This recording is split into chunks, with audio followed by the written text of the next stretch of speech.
Thank you, Councillor. Councillor Bylsma is next. Thank you, Mr. Chair. And my question is to Sabrina Hill, if I could.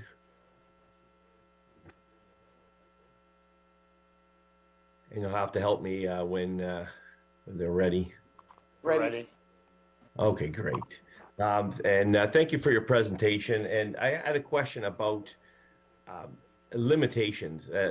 Are there, in your opinion, or are there limitations to diversity, equity, and inclusion? And I asked that question um, with a view to mind the recent event in Oakville with a shop teacher who has gone viral and it's made the news and such.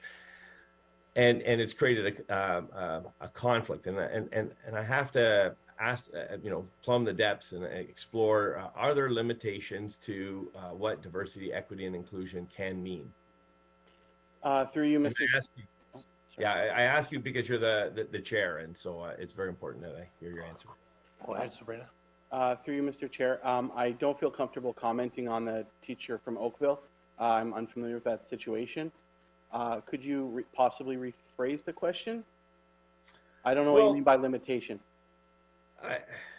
Are there circumstances that go too far with respect to protecting diversity, for example?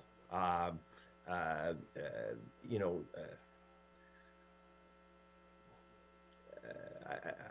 if I could advance, then the scenario in Oakville, a shop teacher has decided to wear large prosthetic breasts, and I would think it's fair to say that it's made somewhat of a mockery of what it means to be a teacher and a mockery of what it means to be a woman.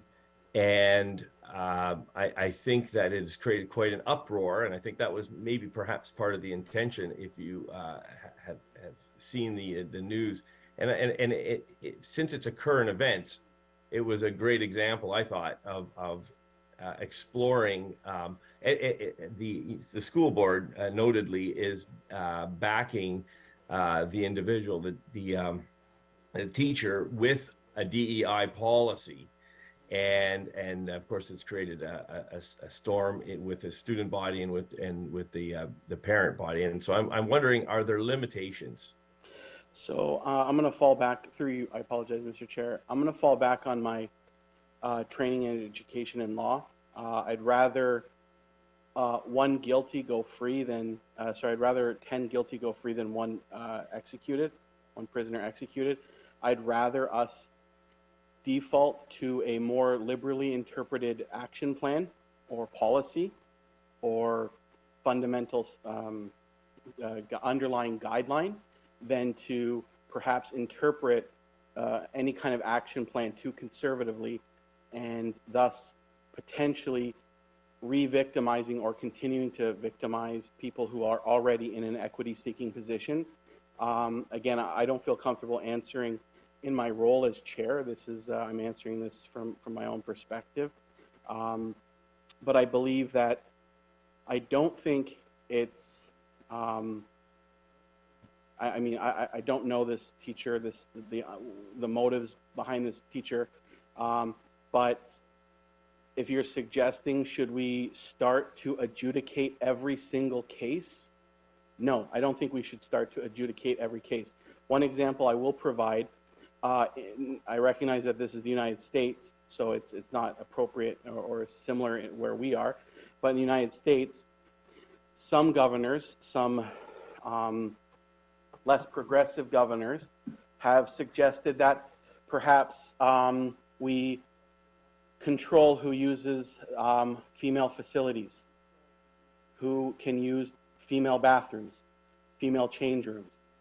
Well, let's play this out. Let's game this out. How would you do that? Would you place a security guard at the entrance of every door and inspect their body before they enter, right? So you're suggesting that we implement some sort of adjudicative process for each person who is seeking remedy or equity through some sort of initiative.